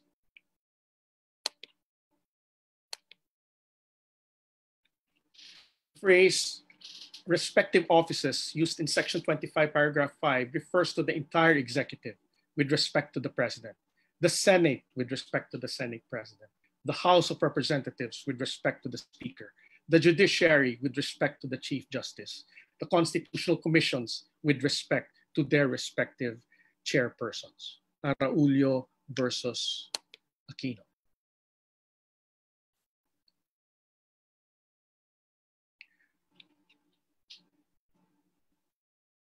The next involves Republic Act number 11332, which is the Public Health Emergency Act, mandatory reporting of notifiable diseases and health events of public health concern.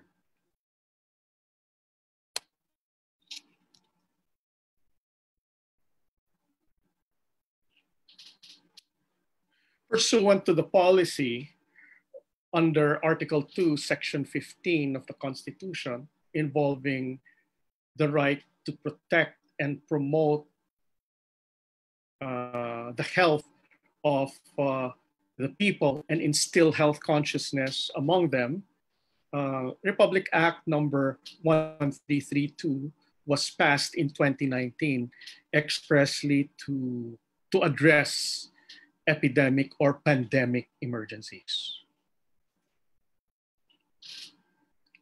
Now, declaration of the policy. Declaration of policy. Article 2, Section 15 is the policy of the state. The right to health of the people and to instill health consciousness among them. Now, may I call your attention to the second portion.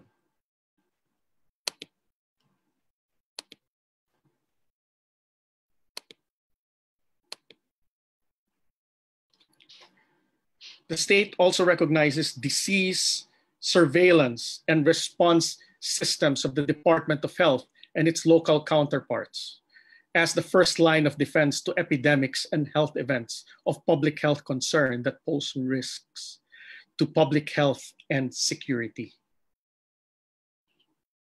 So the first line of defense are the health officials, the doctors and the professionals, the public health authorities. They are the first line of defense because they have the expertise, the special expertise to deal with these kinds of public health emergencies, epidemics, and other health events of public health concern. Now, with respect to the objectives under Section 4, may I just point out the underscoring.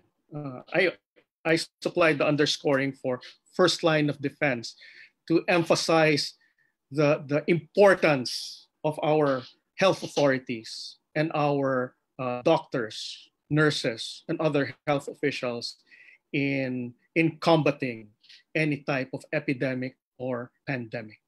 So that is clear in the law, in its declaration of policy. Now, for Section 4, may I invite your attention to this portion, Section 4F, number 3 and number 4, quarantine and isolation and rapid containment and implementation of measures for disease prevention and control, and that is the basis for our general community quarantine and now the enhanced community quarantine.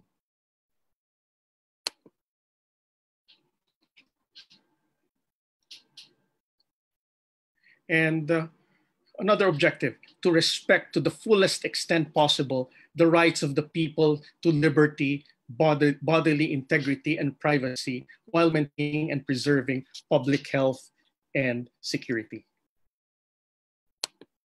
Under this act, so the mandate involves rapid containment, quarantine and isolation, disease prevention and control measures, as well as response activities for events of public health concern. All personnel of the DOH and its local counterparts and all other individuals or entities involved in conducting disease surveillance and response activities shall respect to the fullest extent possible the rights of people to liberty, bodily integrity, and privacy while maintaining and preserving public health and security.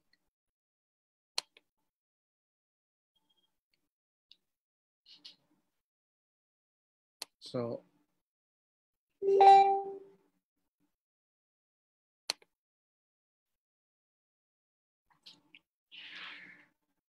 so there are prohibited acts. Well, under Section 7, the President shall declare a state of public health emergency in the event of an epidemic of national and or international concern which threatens national security, in order to mobilize governmental and non-governmental agencies to respond to the threat. And clearly, Presidential Proclamation 922 affirms is an example of the operation of Section 7. Section 9 involves prohibited acts. So may I likewise call your attention to a certain type of prohibited act.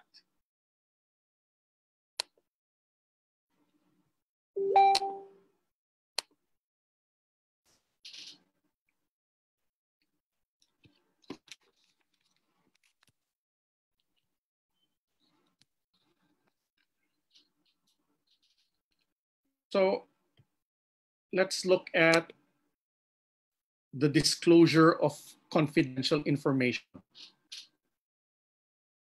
Now, there are penalties.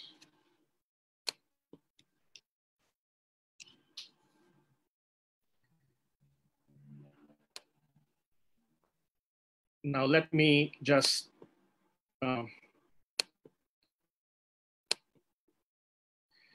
provide you with certain comments.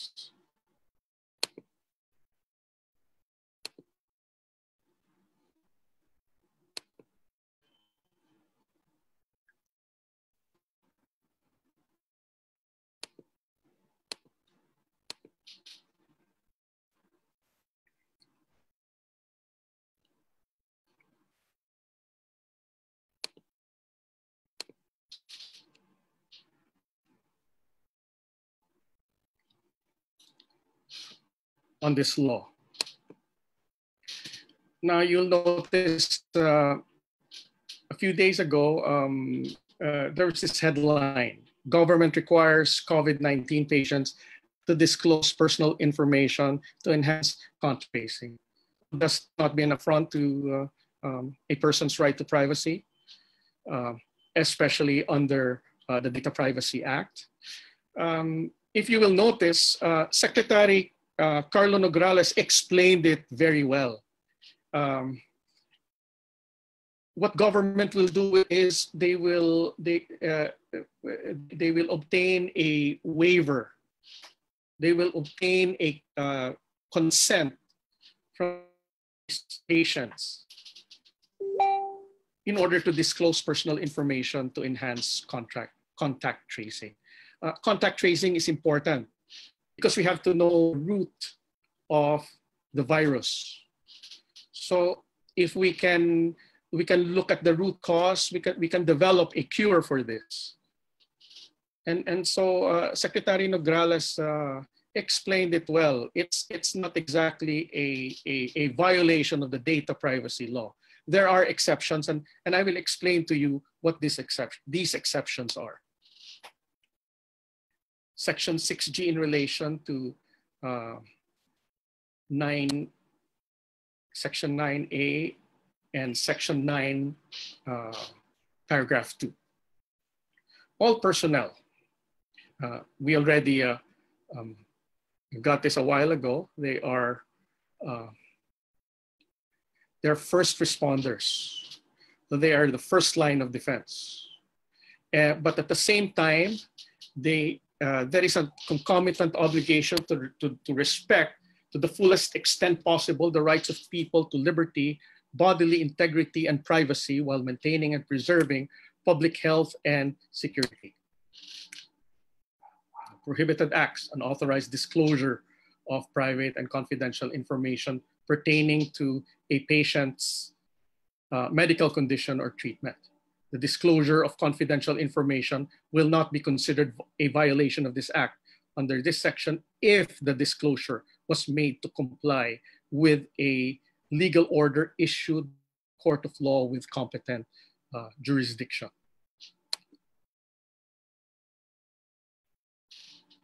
Health and medical records are sacrosanct. They constitute sensitive personal information of a person. Health and medical records are protected by the Data Privacy Act, Republic Act 10173. Since they are sensitive personal information, they are protected by the data privacy law. Now, what can we do? Let's read Republic Act number 10173 in relation to Republic Act number 11332. To ensure the compliance with the Data Privacy Act, there are two remedies that may be pursued. One may obtain a lawful order of a court of law, or one may obtain the consent of the patient. This was what Secretary Nograles was saying. One may obtain the consent of the patient as the data subject to waive confidentiality on his health or medical records. So there are two remedies here, two exceptions that may exist in order to comply with both the Data Privacy Law and Republic Act 11332 on contact tracing. Now, please, that the first line of defense are our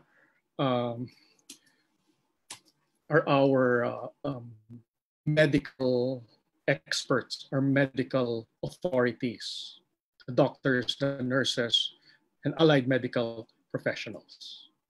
But please note that in order for us to effectively address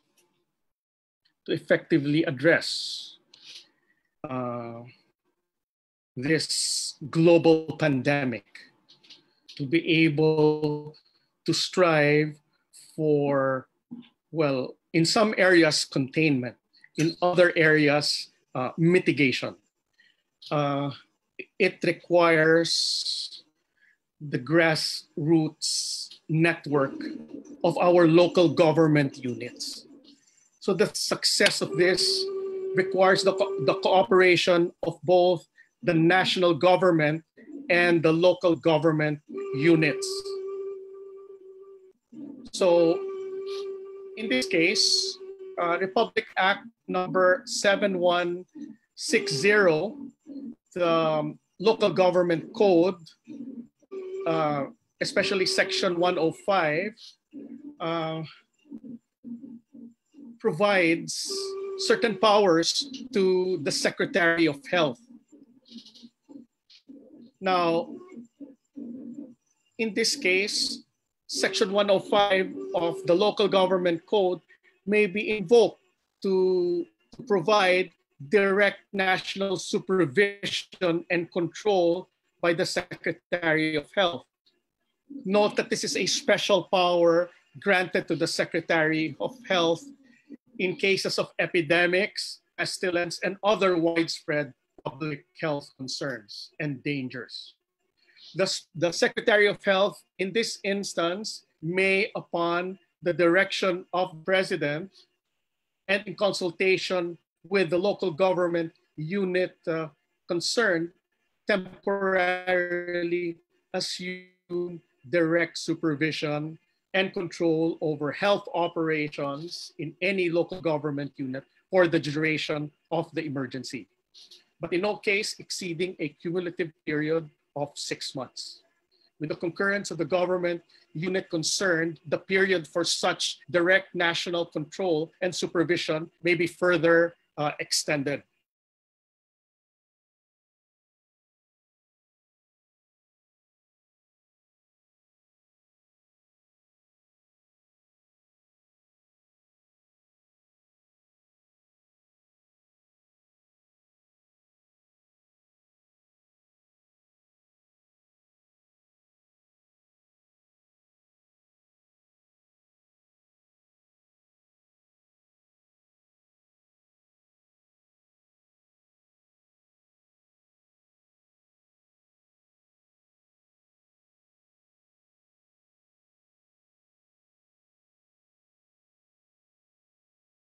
So if you will notice, to be able to address this national emergency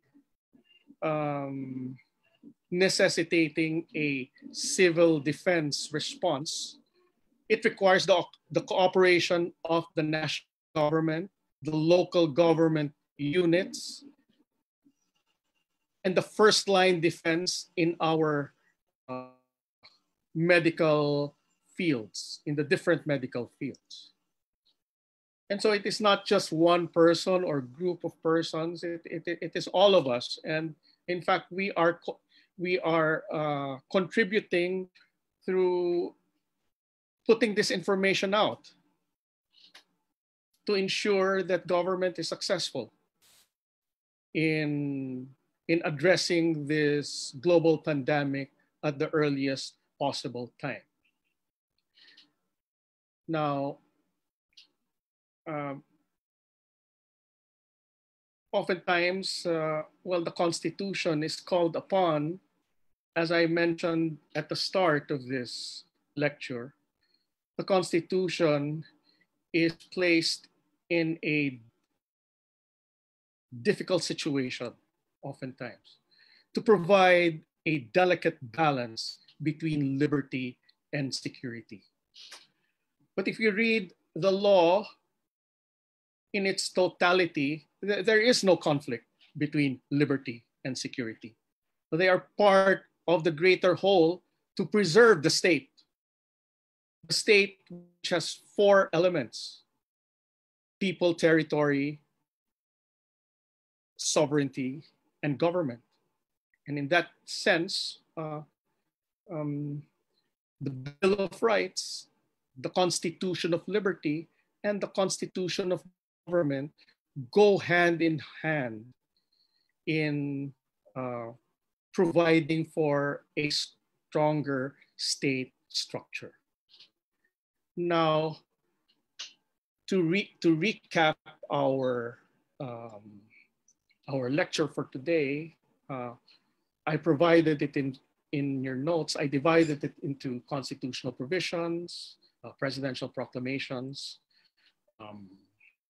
statutes passed by Congress, as well as Supreme Court jurisprudence. So by way of summary, let's look at in order to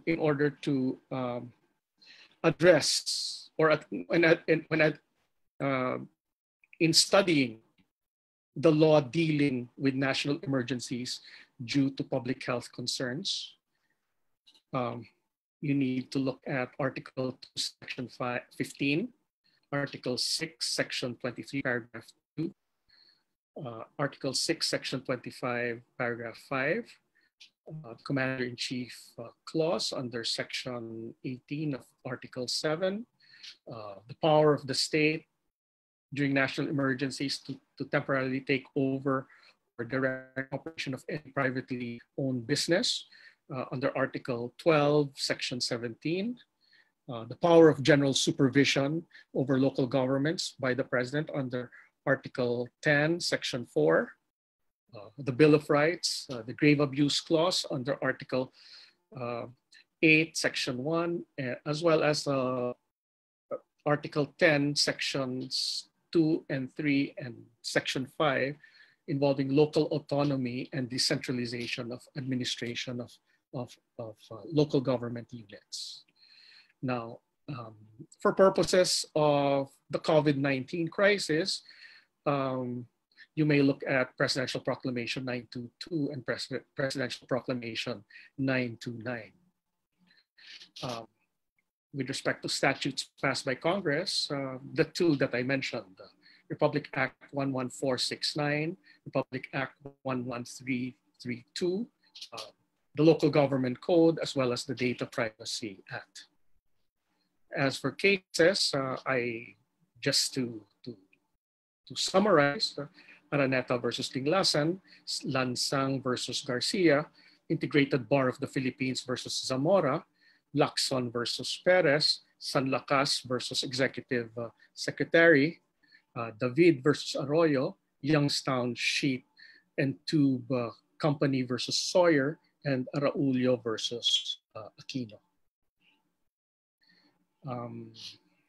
I will be happy to answer any of your questions if you have any. And thank you for your time, for listening.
So one additional thing, well, I hope everybody is doing fine.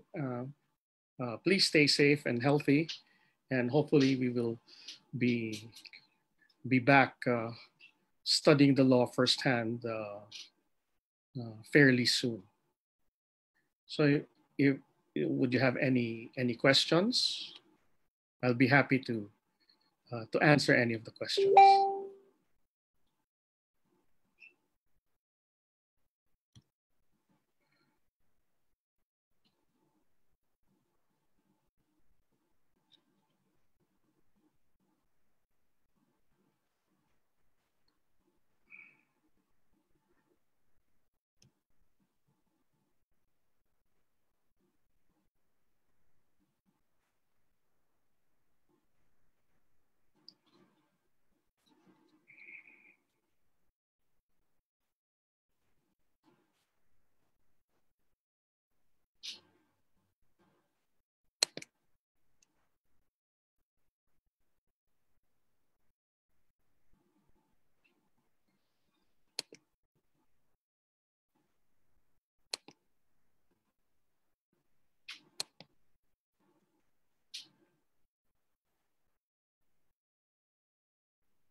Yes, there is a question here. The LGUs are imposing their own community quarantine and enhanced community quarantine measures through an executive order. Is this valid? Is an ordinance the appropriate action? Of course, ordinances are always strengthens the legal basis. But under the circumstances, what governs our situation involves the application of Republic Act number 11649 in relation to Republic Act 11332. What may perhaps be apparent here is that local government units are enforcing the community quarantine and enhanced community quarantine of those of Republic Act 11332. That in itself is the legal basis. So the legal basis is Republic Act 11332, as well as its implementing rules and regulations. Now, with respect to other types of incidents, um, ordinances are the proper vehicle to effect specific types of measures in a community. But essentially, Republic Act 11332 already covers it in relation to Republic Act 11469. Now, um, of course, when it comes to the penalties, the reason why ordinances are are should be passed is that there are specific penalties imposed by the laws provided by Congress. But when it comes to the implementation on the local level, there may be some some disparity from the penalties imposed by the national laws, because what the local chief executives are imposing are in fact the national law, which is passed by Congress, that emergency as directed or as provided for by the president. Remember, it is the president here who has a direct hand in imposing this quarantine.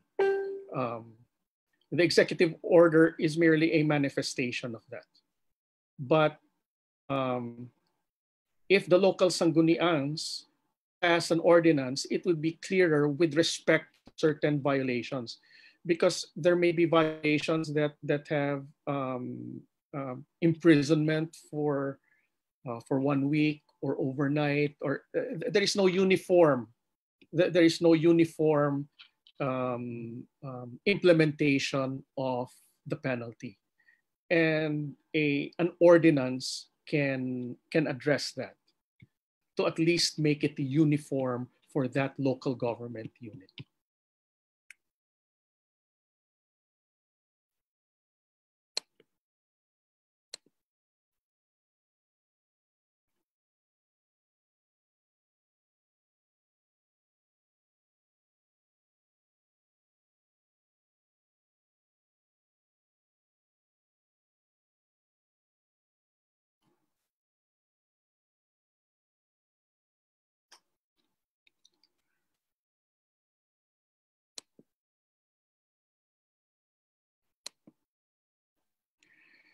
Now, with respect to curfews, well, what is instructive here is Spark versus City of or versus Quezon City, Navotas, and Manila.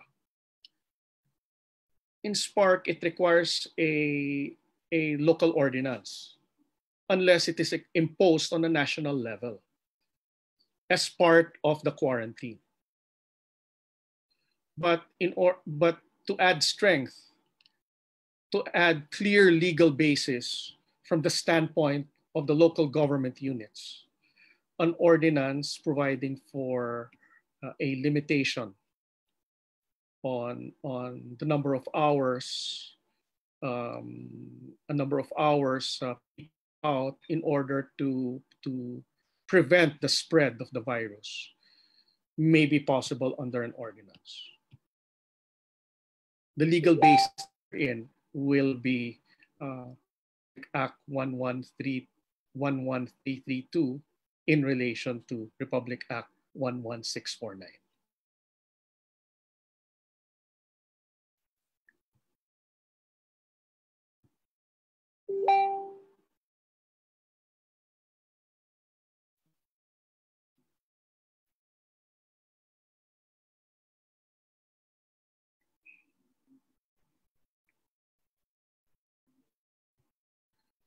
Is there any other question? Let's check.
maybe another 5 minutes uh,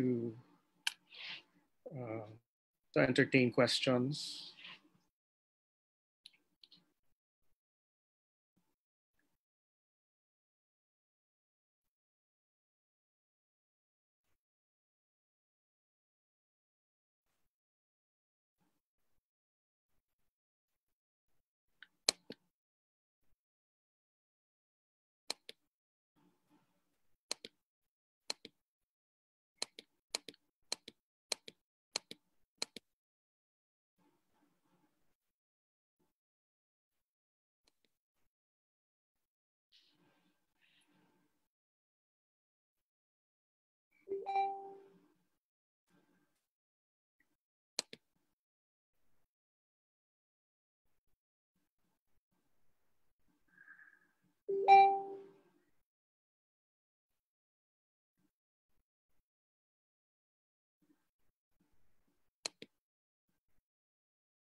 If there are any other questions, well, you can send it through the Philippine Association of Law Schools um, messenger thread, and we will be happy to answer your questions. Um, of course, we live in uncertain times, and in these uh, in these times, well, um, it's best to get the right type of information in order to make informed decisions, whether it is a medical matter or a legal matter. Um, I guess at this time, if there are no other questions, may I thank all of you viewers for listening this afternoon. I hope that this lecture uh, puts into perspective um, the need to be uh, more critical and more discerning with the way we view the law. Uh, it's important that lawyers and law students um, are able to look at the finer points of the law. And that is the purpose of this PALS lecture series, to be able to prepare you for the practice of law. And for those that listen who are not law students, um, well, thank you for listening. I hope the information was also useful to you. Um, so our next speaker uh, will be next week. I think it will be Dean Nilo Divina of the UST Faculty of Civil Law, who is um, one of the foremost experts in the corporation code. So you will have an excellent lecture next week. Um, Thank you once again, and well, uh, let's keep the conversation going, whether in pals or in social media. Stay safe and healthy, and well, we hope to see you all soon. Thank you and a pleasant good afternoon to all.